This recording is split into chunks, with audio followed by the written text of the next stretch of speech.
पूछ रहा है what is the name of the part marked as X in DC generator. DC generator में X के रूप में चिन्हित भाग का नाम क्या है।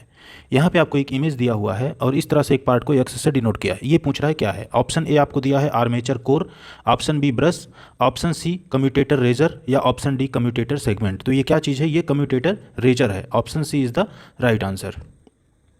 कम्यूटेटर रेजर इस तरह से इस इमेज में आप देख सकते हैं क्या क्या और पार्ट होता है। ये पार्ट है कम्यूटेटर रेजर, ये जो पार्ट होता है ये इंसुलेटेड कॉपर सेगमेंट होता है बेसिकली, ये एंड कैप होता है, ठीक है। ये कंप्लीट असेंबली होती है आपकी कम्यूटेटर की, तो ये कम्यूटेटर रेजर है। चलिए नेक्स्ट क्वेश्चन है what is the name of DC generator. DC generator का नाम क्या है।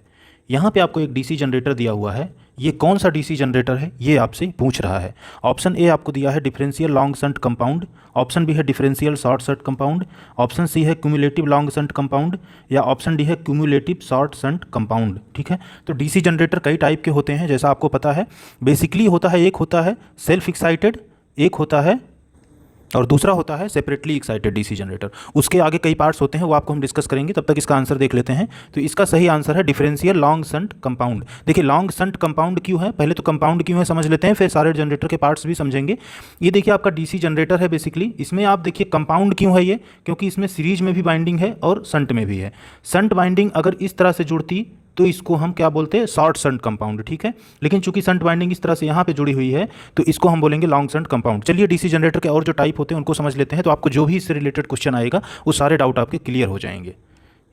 यहाँ पे देखिए आप इससे समझिए थोड़ा सा कि डीसी जनरेटर पहले देखिए कितने टाइप के होते हैं, या डीसी मशीन डीसी जनरेटर होते हैं। फिर जैसा हमने आपको कहा सेपरेटली एक्साइटेड, फिर एक होता है सेल्फ एक्साइटेड। सेपरेटली एक्साइटेड वो जनरेटर होते हैं जिनको हमें सेपरेट किसी सोर्स के थ्रू उन्हें एक्साइट करना पड़ता है, तब वो जनरेटर ऑपरेट होते हैं। इनको प्रायः अभी आम तौर पर यूज नहीं किया जाता है। जो सेल्फ एक्साइटेड डीसी जनरेटर होते हैं इनको यूज किया जाता है। सेल्फ एक्साइटेड डीसी जनरेटर में फिर तीन पार्ट होते हैं, एक शंट एक्साइटेड, एक होता है सीरीज एक्साइटेड, फिर एक होता है कंपाउंड एक्साइटेड, ठीक है। यहाँ पे जैसे आपने देखा था कंपाउंड में भी फिर दो प्रकार का होता है, एक शॉर्ट शंट कंपाउंड, एक लॉन्ग शंट, ठीक है। इसमें फिर होते हैं, इनके दो टाइप होते हैं शॉर्ट शंट या लॉन्ग शंट के, क्यूमुलेटिव कंपाउंड या डिफरेंशियल कंपाउंड। तो इसी में हो गया क्यूमुलेटिव शॉर्ट शंट कंपाउंड या क्यूमुलेटिव लॉन्ग शंट कंपाउंड, साथ ही डिफरेंशियल शॉर्ट शंट कंपाउंड या डिफरेंशियल लॉन्ग शंट कंपाउंड, ठीक है। तो सीरीज जनरेटर क्या होता है, बेसिकली जिस जनरेटर की जो सीरीज बाइंडिंग है वो आर्मेचर के सीरीज में जो कनेक्ट रहता है फील्ड, उसको हम सीरीज जनरेटर कहते हैं। तो इसे इस तरह पे यहाँ देख सकते हैं, ये आपका आर्मेचर है, इसके सीरीज में आप देखिए यहाँ पे कनेक्टेड है जो बाइंडिंग, इसलिए इसको हम फील्ड, इसलिए इसको हम सीरीज बाइंडिंग कहते हैं, सीरीज जनरेटर कहते हैं, ठीक है। यहाँ पे शंट देखिए आप, शंट वाउंड जनरेटर, इसमें देखिए आर्मेचर जो फील्ड बाइंडिंग है वो पैरेलल में कनेक्टेड है। तो आर्मेचर के जब पैरेलल में कनेक्ट होती है बाइंडिंग, यहाँ पे देखिए आर्मेचर है, इसके पैरेलल में यहाँ कनेक्टेड है, तो वो शंट जनरेटर होता है।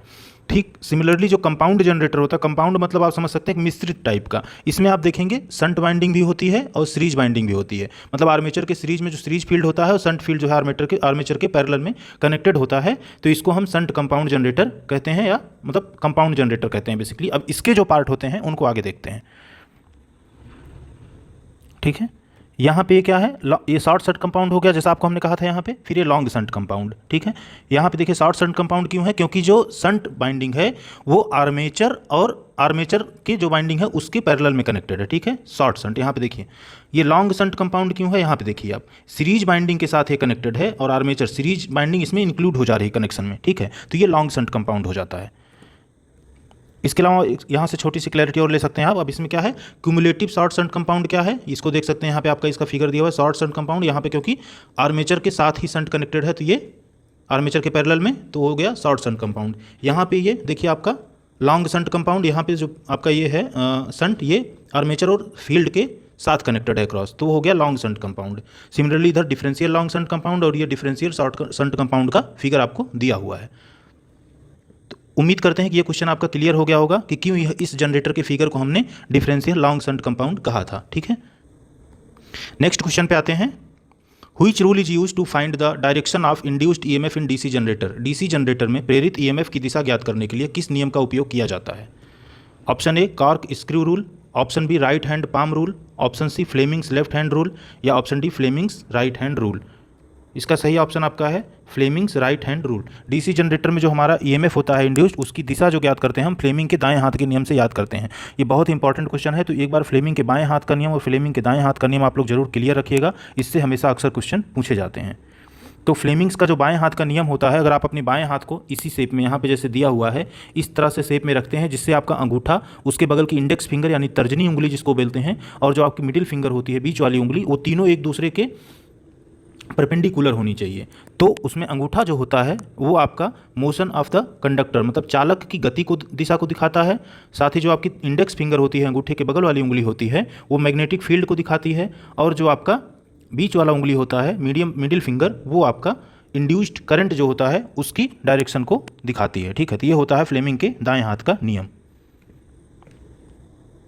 नेक्स्ट क्वेश्चन है, Which formula is used to calculate the generated EMF in DC generator? DC generator में उत्पन्न EMF की गणना करने के लिए किस सूत्र का उपयोग किया जाता है? ऑप्शन ए है generated EMF equal to 5 Zn/60 volt. Option B है generated EMF equal to 5 Zn/60 P volt. Option C है generated EMF equal to P Zn/65 A volt. या ऑप्शन डी है generated EMF equal to 5 Zn/60 P/A volt. तो इसका सही option क्या होगा आपका? Option D. हमारा बेसिकली हम लोग इसको लिखते हैं P5Zn/60A। ठीक है, यहाँ पे क्या क्या चीज़ें हैं चलिए इसको समझते हैं इससे।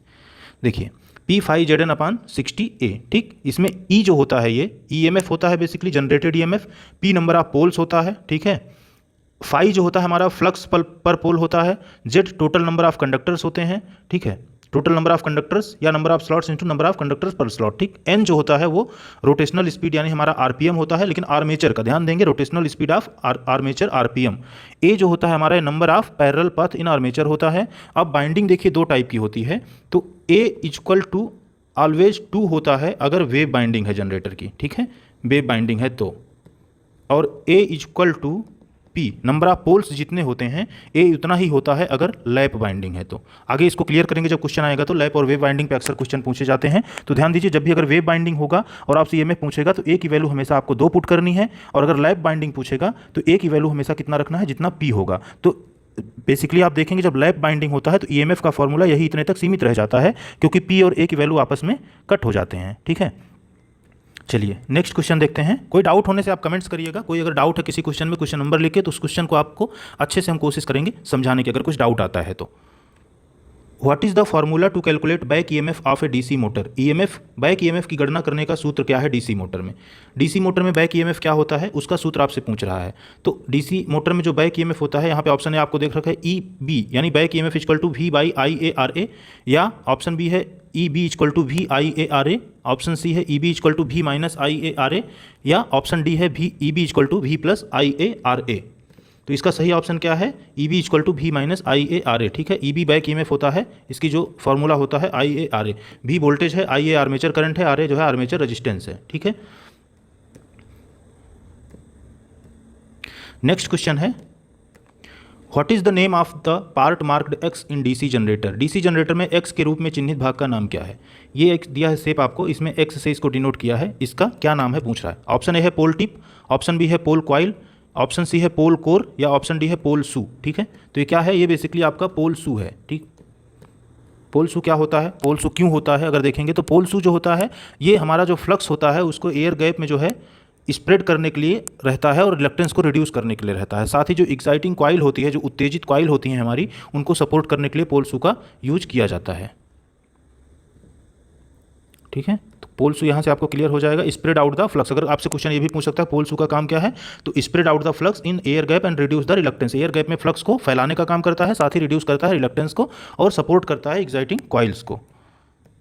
नेक्स्ट क्वेश्चन है, what is the name of DC generator? DC generator का नाम क्या है? देखिए हमने पीछे आपको पढ़ाया था, बताया था क्वेश्चन में कि DC जनरेटर कितने टाइप के होते हैं। एक होता है सेल्फ एक्साइटेड और एक होता है सेपरेटली एक्साइटेड। सेपरेटली एक्साइटेड में क्या करते हैं, उसको अलग से उत्तेजित करते हैं। ठीक है, तो ऑप्शन यहाँ देख लेते हैं। पहला ऑप्शन है शंट जनरेटर, दूसरा है सीरीज जनरेटर, तीसरा कंपाउंड जनरेटर, चौथा है सेपरेटली एक्साइटेड DC जनरेटर।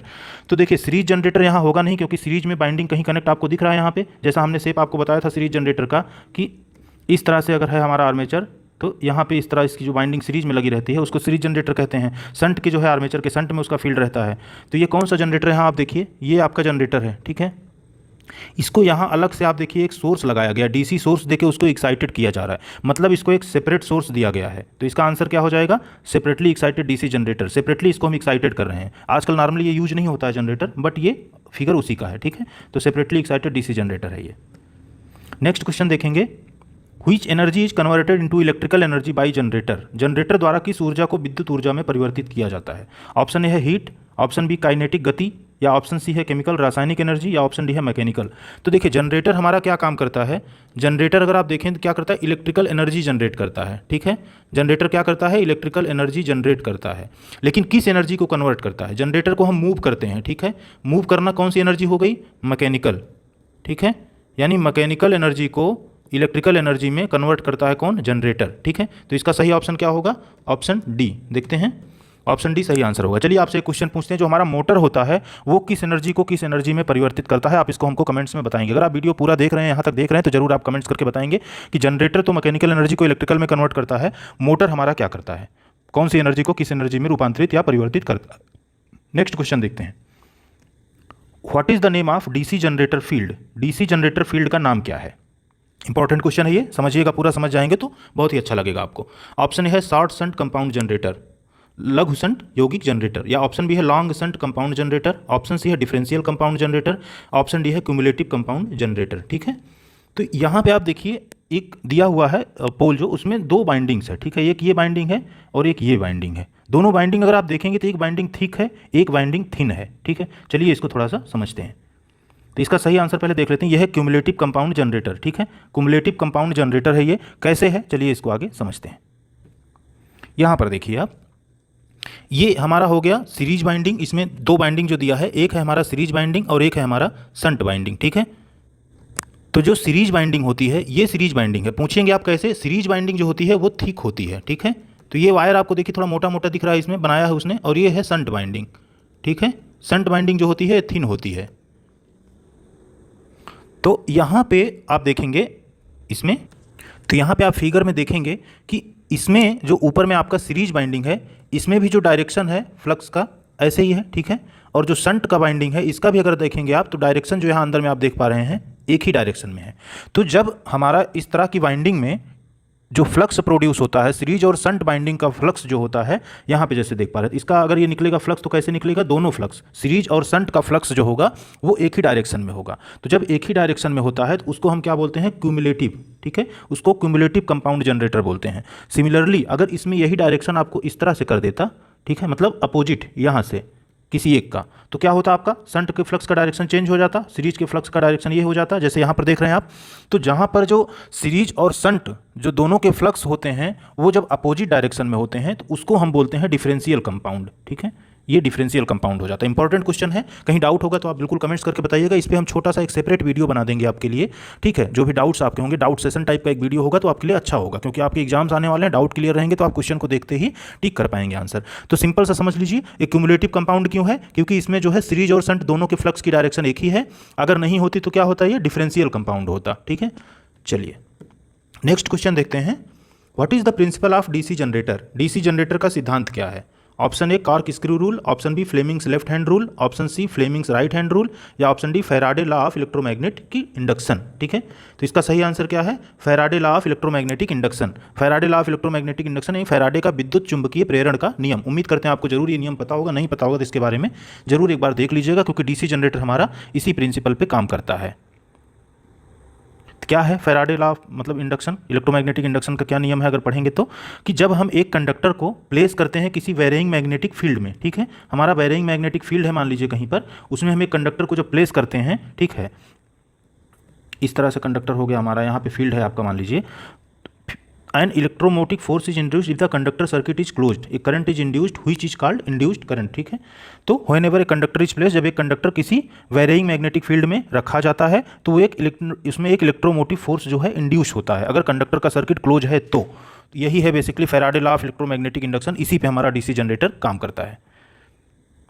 ठीक है, और दूसरा फैराडे के बेसिकली देखेंगे तो रूल नंबर 1 और 2 दो स्टेटमेंट हैं। दूसरा स्टेटमेंट है the induced EMF in a coil is equal to the rate of change of